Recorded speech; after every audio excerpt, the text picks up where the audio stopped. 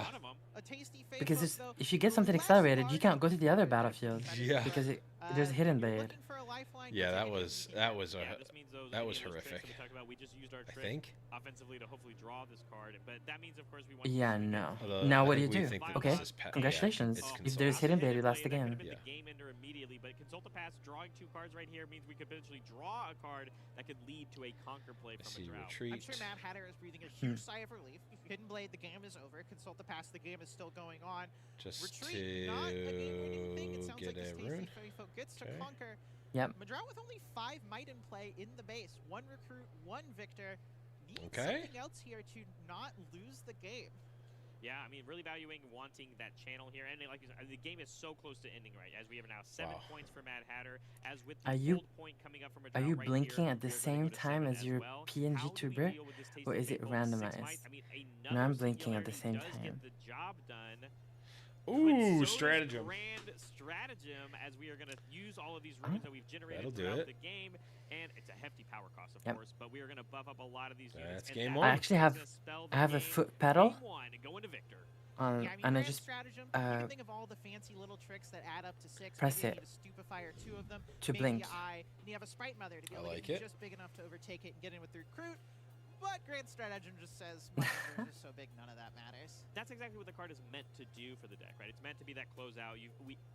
Drow's Plate did such a good job of generating so many units across the game, using them very strategically with that Trifarian War Camp.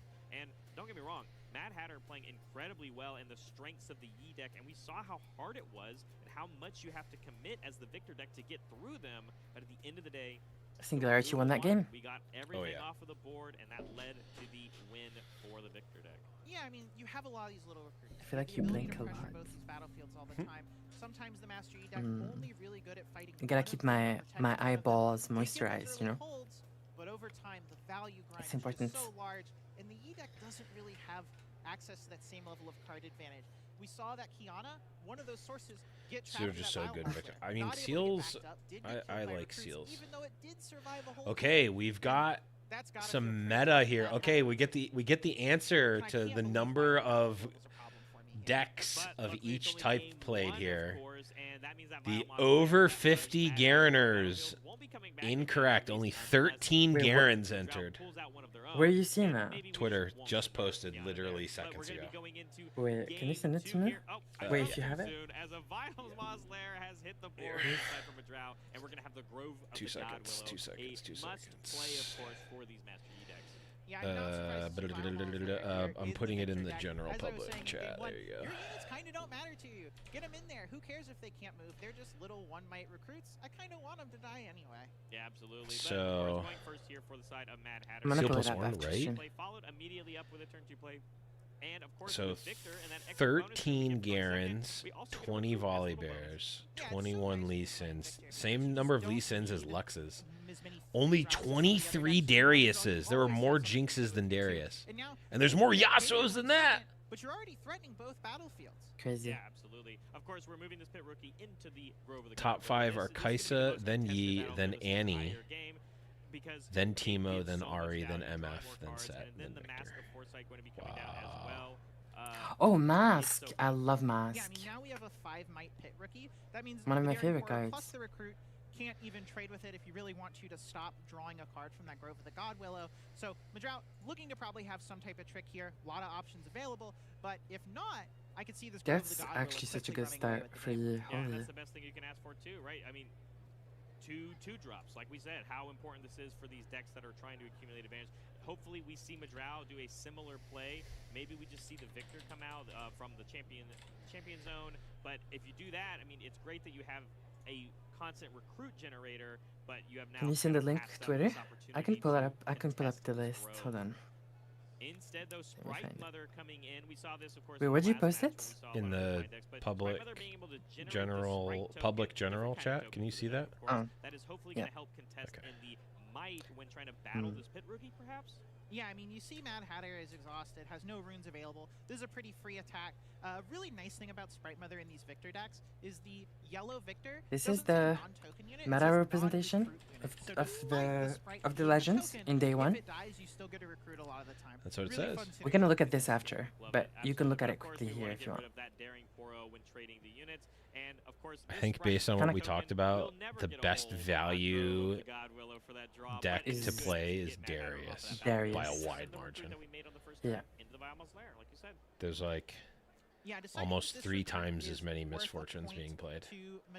And I think like all of the other legends that are in the same bracket in terms of like play rate as Darius are not even close to as good.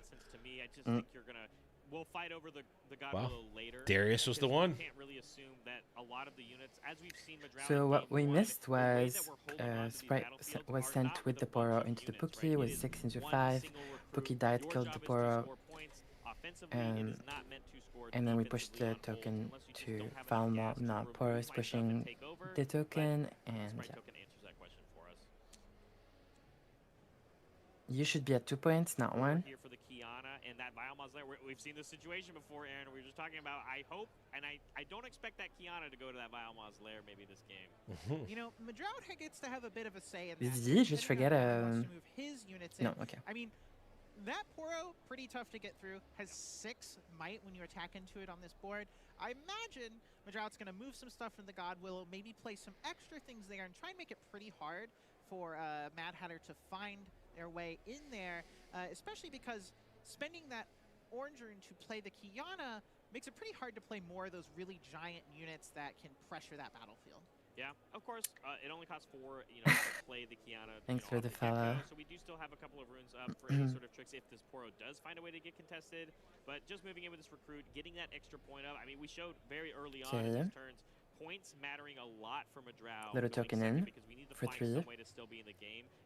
Victor has point tempo, but we need to kill that Poro. Best card here is Singularity. Yeah, this is a Again. Seems to be a recurring theme. Literally every single matchup. Cards like Unyielding Spirit, those were such a big piece of the first game. Okay. So those maybe are less functional or less powerful here. Victor needs to go to Madrow boards out those singularities and has some more of that 4 here. Unfortunately, can't. Answering a 6 rune 2 power spell with a 1. Yeah, no shot that they were conquering that Biomaz. Great exchange of resources. No. If you're the one with the 1 cost spell, of course. But just that Poro is 6 might. Including that champion unit coming down Why, from Madrow as we pass things Literally. back. And we did reinforce with a Soaring Scout because we want this to eventually die. And maybe we get a whole trigger, but it's not really a lot of power when it comes down to it. Or might. No, this is going to be a battlefield where you're expecting both these things to be removed, but you do have that Victor in play, so that Soaring Scout's going to give you another recruit. You're not actually losing out on any might in play by having that Scout get killed here, but you really want that rune. That's going to put you to 6 up to 8. Maybe something like a 1,000-tailed Watcher coming accelerated. That is the magic number for them. That is exactly the magic number. Charm. And we're even seeing some disruption here. A charm coming into play. Charm. Okay, so we're basically just killing the yellow Victor before he generates too much value from the tokens, which makes sense, honestly. I like it a lot. Yeah, I mean, Charm, one of these cards that's really strong. One mana kill Victor. I'm playing that card. Yeah, for sure. Really maximize Kiana here is at 5 mites. Have a 6 might unit off just a single 2-drop. Charm pretty much becomes really close I think you should to a draw. Kill a single unit. Yeah, I mean, it's great removal in this kind of type of deck because, like you said, I mean, the Shield Poro is I think you draw. large, and when you look at I think you draw. Victor Leader, Unless there's something very specific that they want to play next turn. For their cost. But unless leaving up, we still have so many runes to play with. That Charm play obviously only costs 1 and 1 recycle. We go in, no, get these conquers, I think get all these effects, definitely draw. Counter effect from the Kiana, drawing us a card, and we're sitting pretty not only in points, but cards in hand, and we still have Yeah, that to makes control our sense. runes for the turn. Yeah, last game we saw Mad Hatter win at 6 runes with a Kiana Conquer, choose to take that rune and go up to 7, going to 9. This game at 6 says I actually don't need that many. I'm just going to go to 8, enough to play some of those big things. Maybe doesn't have as many tricks you need to hold up after. Ooh, following things up right here. The first play going to be this first mate after we've attacked. Wait. So now Kiana has What? the ability to come back to base because we can keep her a little bit safe, and then that sets they up for readied the it Conquer ability again next They turn. just readied it for fun. It looks like we left the Kiana there. I imagine thinking, you know, Madrout does not have a lot of might to play. Just I guess you Sprite still Mother. That's draw a only 3. card Kiana's with a the 6, go for the Burn some Willow. tricks to really get through. Well, And we kept Mad Hatter her gets because to she's hold at up like Or Grove the God Willow. 7, So and we leaning want into to getting that draw, hold which makes ability of sense. Grove Like of the God it forces a Willow could be Watcher really big Yeah. here. But or if something Madrout more does aggressive have something here, like but that Thousand-Tailed I don't know Watcher, why we which is now developed available to them the because of just that to have a Soaring unit in the Scout path, back. this could Which, backfire. honestly, it's fine. Yeah, I mean, It's not that bad. Very much. Oh, it's exactly There's how you Watcher. read it. Here comes that Thousand-Tailed Watcher, and we're paying that Okay, accelerate so cost she'll in go that prime down moment, to giving all of this 1 minus and then might. go Man, up this to is one of- 3, I'm surprised we 4. didn't even So see still it game dead. one, obviously just not finding it, but this is going to be a very good way to get a lot of these units off of the board while still maintaining units of your own. And that's why it's so different than cards like Singularity being used for removal when an effect like this comes into play. Yeah, I will say this is a matchup where Thousand-Tailed Watcher Forcing is Watcher strong, here is but it's fine not because quite we as have the strong dragon, I against the believe, in Blade hand, Master as it which is should against other decks. That Stalwart Poro reduced deal to with the 1 Watcher. might, but The once most it goes dangerous to thing combat here with the is Sprite if Mother, there's a we'll get hidden 1 blade. from its shield, 1 Watcher from the plus mask, hidden blade. and 2 from the Wuju Blade Master. So it's A still hidden only a 5, is actually meaning very, that very it's not a free scary for battlefield to you. take like normally Thousand-Tailed Watcher works in these situations. Yeah, absolutely. But just enough to deal with this Kiana, and now we're kind of But playing Watcher some alone, extra it's tricks. it's fine. So the Kiana now goes down to 1, just like you said. But with Master Yi, it's going to go back up to 3. You need enough tricks to give at least 4 might worth of stats to even trade with this Watcher, and it's very hard to do unless you have double on guard. Well, did have access to the mask in play, so it actually sorry, was okay. a 4. So if you do have on guard discipline, that is a pretty massive blowout, but you need both of them. Looks like Mad Hatter didn't have both. Oh my god, there's hidden blade. That could have gone badly. Instead, getting to hide a card and Where is back that? in the Consult the driver's seat. past? We don't know. Hidden Blade or Consult the Past? We've only seen consults this game. I would believe that Madrout is playing Hidden Blade. I think it's one of the really great parts of the Victor deck. When you already want to play things like Yellow Seal, is you get to play a lot of hidden cards. You can play either of those to a battlefield just for exhausting that seal. And in this deck, Hidden Blade and Consult the Past are pretty similar. Both of them really I think we have a dragon in hand. Should be able to push the We get to 8 runes here the for Watcher. Mad Hatter, which But is obviously, pretty if there's a good hidden when it blade, comes it's to playing things like not Flame too good Protector or Deadwood Predator. at all. And both of those cards are good enough to help contest against this Thousand-Tailed Watcher, and you don't really have to worry about your Poro, and of course it is stuck there in the Bioma's lair. Well, honestly, it's not even the end of the world because you have so much. You have a huge tempo lead. If the Victor was at 4, it would be a lot more, a lot scarier because a Victor would go from 4 to 6, and that's very dangerous. But Victor is only at 3, so even if you flop this turn, Victor can only go to 5 and equalize with you, which is fine. You still have the point tempo and you still go into 6 first, even if you do nothing this turn. So actually, Dragon here is really, really good. Into the first mates. And they have to hidden blade you and you draw. Yeah. Which is good for you. And you're fine with that. You still Yeah, have absolutely. an 8 might dragon in the back. Yep, even Dead Bloom here would be good. Anything to push this Watcher. I wonder if it is worth playing something like a Dead Bloom if we have access to it, but we could Because if we don't have Dragon, playing that first mate in the back was just wrong. Period. So far to just set up. Yeah, another option available to Mad Hatter there's is Dragon. just playing a Master Yi or a white flame protector. Yeah, here this to is good buff that actually. first mate This is, means that it then you would can look hit blade. bad. You're I not mean, it sacrificing looks a unit kind as of bad important to you as something like that because Dead of Bloom the Predator, and instead really putting the ball the in hidden Drown's blade, court. but If it doesn't is the actually. Consult the Past, great. I got to take this battlefield, and I'm only it's probably offering not a bad. trade with this first mate and that Sprite Mother.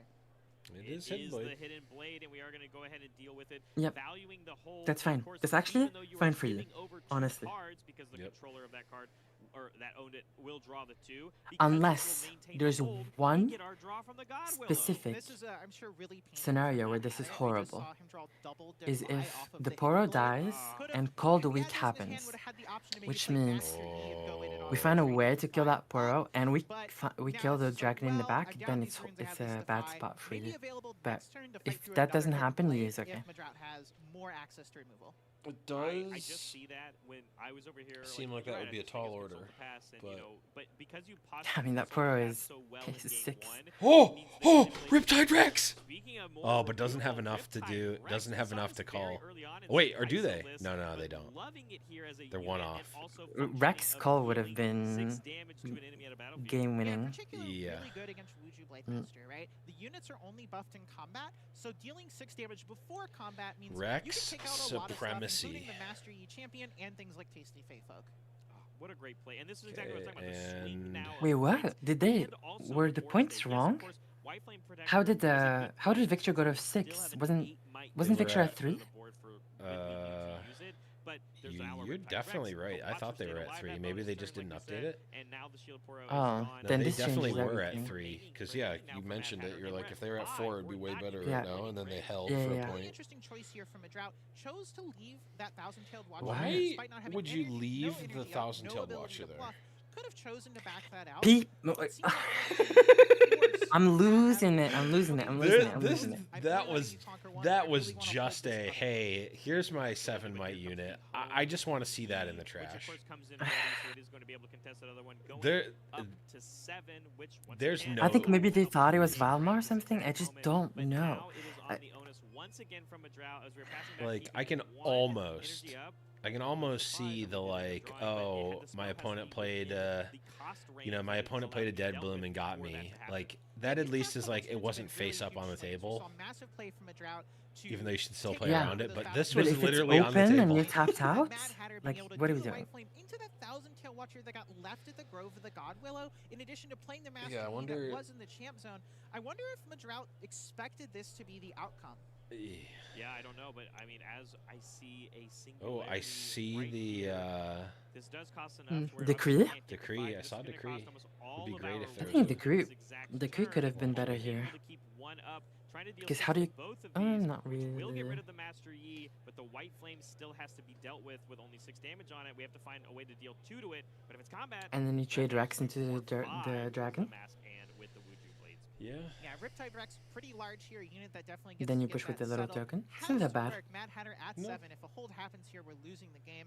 Choosing to go in the recruits the Vile Maul layers first. No. Wants to lock in that 7 point, okay. But I so okay. Rex just units.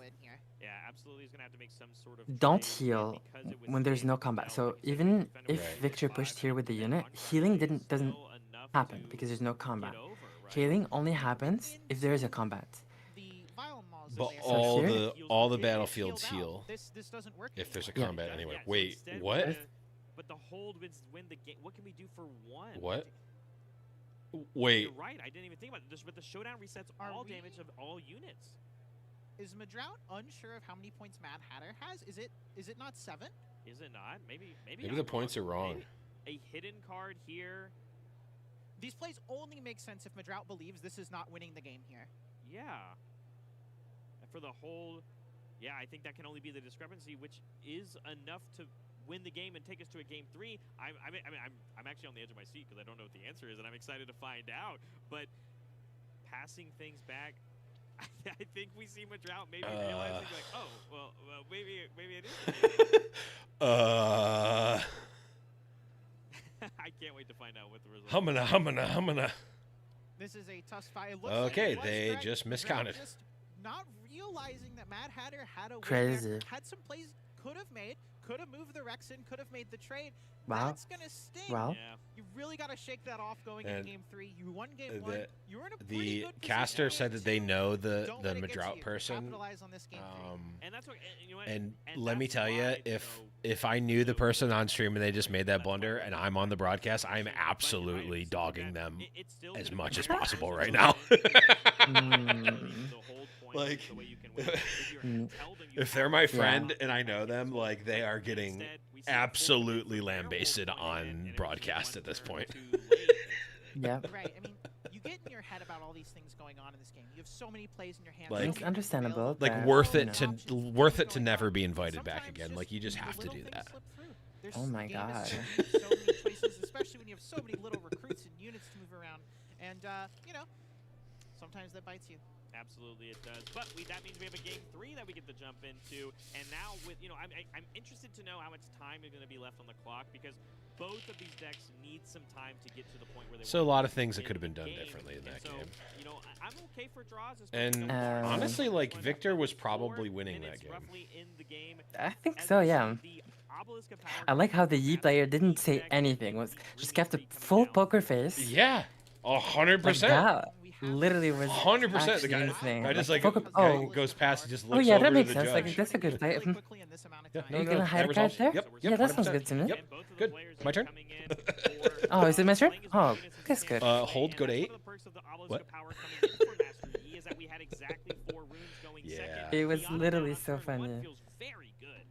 Not ideal, but also why are we stacking runes? Score both these points, set up these battlefields, maybe have some hidden cards, maybe a hidden blade to fight against this Kiana. Because we don't want the broadcast to know how many there are. It definitely seems like the type of situation where both players' normal game plans aren't going to work here. I'm gonna add that to my turn off list, I think. It's about what else is on the how many list? points can I score before this time runs Dirty nails. Okay, yep, that's a big one. And also not even just that. I think what when else? you play battlefields like Obelisk of Power, they shift the way the game is played. Queerphobic, racism. Those are givens. Yep. The game pace up and urgency Unless you're in all of these players, but the Stupefy the targeting deep your south. own unit play here for the draw, not just from the from the draw from the Stupefy. Incredible play we see a lot of the time in the Kaisa list. But That's it though. I don't think I have many turn Yeah, offs. 2 cards here. It's an interesting thing of, okay, I did get some cards, but that's How would you rate the Yi versus Victor matchup? Depends on what version of Victor it is. As I said, there's a version of Victor that's pretty good into Yi. There's one that's good into Kaisa, but they're both not interchangeable.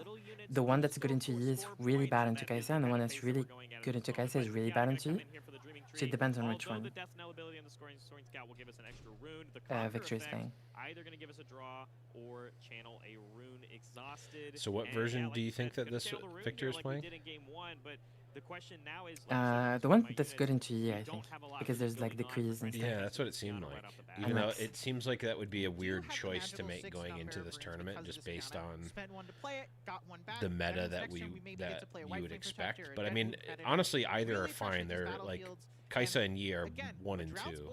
Not that impressive. True. Maybe something like a 1,000-Killed Watcher with 8 runes here could be a pretty big swing, but Mad Hatter holding up a lot of energy to make some plays. Also getting the hold point here, not contesting this recruit. That seems very good whenever you play Victor, right? You're like, wow, my recruit made it all the way back to my turn. You know, of course, we'd like that to be some sort of hold benefit, but not really mattering. Because everyone just says Victor counters Yi. No, that's not right. Accelerated Watcher play to help us get through on that Kiana, especially now that it has a buff as well. Although there's over twice as much Kaisa as there is Yi in this event. Kaisa being at, Kiana being at 5 instead of 4 is game changing because now Singularity doesn't cleanly kill if there's like a +2. But that's the type of thing you really want to save for a bigger board. Choosing to play this Lecturing Girdle, pretty interesting. A small ball play again. I brought this up game 1. Maybe not the thing you're really excited to be doing, but it does put more bodies into play if you do have a future grand stratagem or future way to turn all these units into some extra value. Yeah, because I can imagine if we pass that, and let's say Mad Hatter gets a double conquer play, of course, or the hold, of course, holding for the Dreaming Tree and then conquering over on top of the recruit, going up to 3 points. Would you be tilted if you were the Victor from that last game? Now we have created onto our no.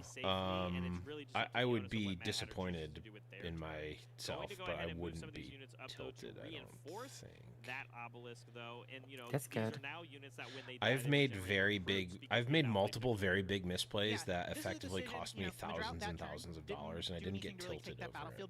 It's a different thing than tilt. Okay, Mad Hatter, you get 2 points. We're tied. That's in Legends of Runeterra,